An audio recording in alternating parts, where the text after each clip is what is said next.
Hello, বলো। না না, তুমি বলো। ভাই ডিগ্রি বলতো, আমি বলি তুমি বলো। তে আমাকে ফোনটা দে, আমি বলে দিচ্ছি।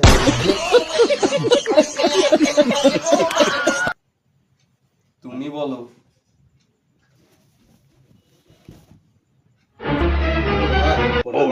আড়াইটা বাজছে, কাল সকালে ডিউটি আছে, ঘুমোতে দে নাকি?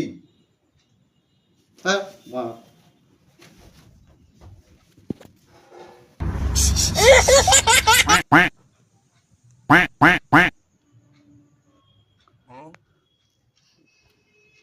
এবার বলো। এ ভাই ঘুমোতে কি বলতো, চলে যাবো এখান থেকে আমি।